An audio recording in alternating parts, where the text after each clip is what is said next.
Deogarh college Biju Patnaik प्रेक्षालय ठारे आज स्वतंत्र ओडिशा प्रदेश गठन प्रतिष्ठार दिन ओडिशा दिवस को महासमारोह पालन करा अवसर जिला कॉलेज ऑडिटोरियम ठारे जिलास्तरीय समारोह पालन करा राज्य सरकार का पंचायत राज ग्राम्य उन्नयन विभाग मंत्री श्री रविन्द्रनाथ नायक देवगढ़ संबलपुर सांसद प्रतिनिधि अरुण कुमार साहू जिलापाल उपजिलापाल पौर परिषद अध्यक्ष प्रजित कुमार भोज आरक्षी देवगढ़ समेत बहु प्रशासनिक अधिकारी तथा सहर बहु बुद्धिजीवी माने उपस्थित थे। सहित स्वतंत्र ओडिशा प्रदेश गठन पर अतुलनीय अवदान थिबा ओडिशार बरपुत्र फटोचित्र में माल्यार्पण कर श्रद्धांजलि अर्पण कर कार्यक्रम में पूर्व अनुष्ठित विभिन्न प्रतियोगिता कृति प्रतियोगी को पुरस्कार प्रदान कर तेज चलित वर्ष एक पक्ष धरी ओडिशा दिवस पालन नहीं विभिन्न प्रकार कार्यक्रम जिले में आयोजित कर जिलापाल कहते आज अति आडंबर सहित देवगढ़ जिला ओडिशा दिवस महासमारोह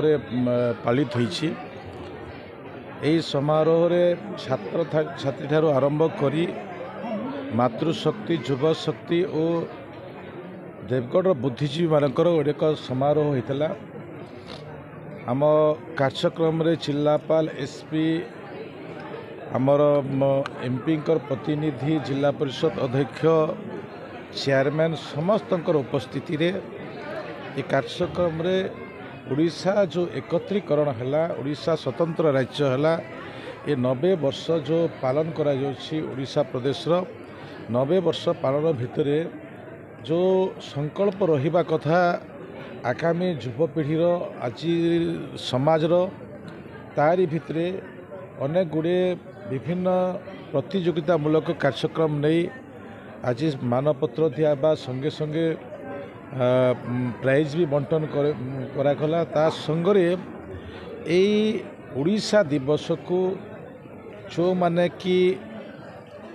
समय देइछंती निजको उत्सर्ग करी ओडिशा को एकत्रीकरण करिछंती सेही मानकु मने रखिबार एक सौभाग्य आजिर दिन एवं ताकू सरकार आहुरी गठनमूलक भाव में काम करने प्रयास कर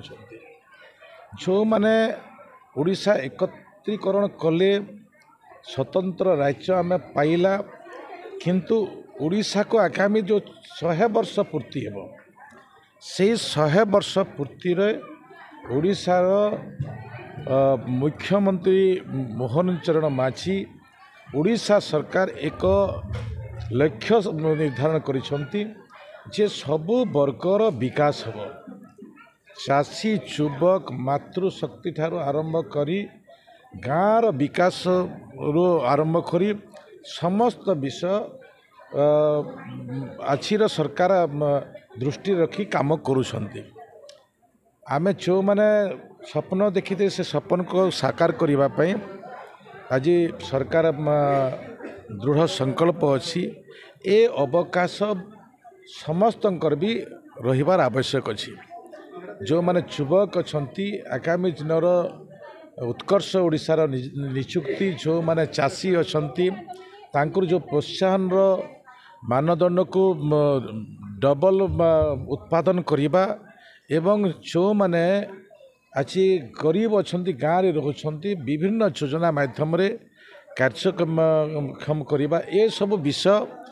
आजिर दिन में संकल्प नहीं काम करिछु। से अवसर मत ये आसबार सौभाग्य थिला एवं ए देवगढ़ माटी संबलपुर माटीर ओडिशा एकत्रीकरण करिवार बहुत बड़ भूमिका अच्छी। जदि देवगढ़ में वासुदेव सुढ़ल देव राजा ही न थांते हितेशिनी पत्रिका जदि बाहरी न थांता एवं गंगाधरंकर जो मिलन हितला तांकर जो गीत तांकर मातृभूमि मातृभाषा रे ममता जा हृदय जनमी नहीं ए उक्ति जदि प्रकाशित न होता ओडिशा भी एकत्रित हो न था। तेणु देवगढ़ एवं संबलपुर माटीर ओडिशा एकत्रीकरण पर बहुत बड़ अवदान अच्छी। देखो प्रथम पर्यायर आम अंत्योदय गृह योजना लोक जोड़ीछु जो माने कि निष्पेषित हुए समाज रे रोते गाँव में रोते से मान को जोड़बार प्रक्रिया है। किए भावुले गोटे कुष्ठ रोगी घर पाइब बोली आग आम समाज एपरी थिला जे कुष्ठ रोगी को घर बाहर गाँव बाहर को घोड़ी दि जाऊला किंतु ताको पई आज घर दि जाउछि जो माने विभिन्न बड़ बड़ रोग रे पीड़ित होछंती तांको दिया होछि आज दिन जो माने आज आम ओडिशार दिवस आज पालन करूछु जो माने स्वाधीनता पाई लड़ाई करथिले आज भी से घर खंडिए ना से घर देवा जो माने उइडो अछंती से घर देवा हाथी भांगिबा घर देवा विभिन्न बत्या बन्या रे क्षति होइतबा लोक को ए प्रकार लोकों को आज खोजी बाहर करी घर देवार सौभाग्य उड़ीसा सरकार करिसंती तो से दृष्टि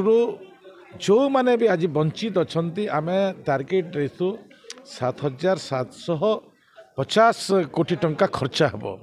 माने आपण माने चिंता करंतु केते घर पाइबे आमे पाखापुकी 3 लाख घर गरीब लोकों को देवा पाई अछि प्रथम पर्याय आमे 59,093 कोटी घर देइछु आगामी दिन में आम समस्त जो योग्य लोक अच्छा योग्य हिताधिकारी अच्छा समस्त आम अंत्योदय गृह योजना घर देवु एवं जो माने वंचित हेबे प्रधानमंत्री आवास योजना घर आम जोगई देवु से तालिका पंजीकृत चली।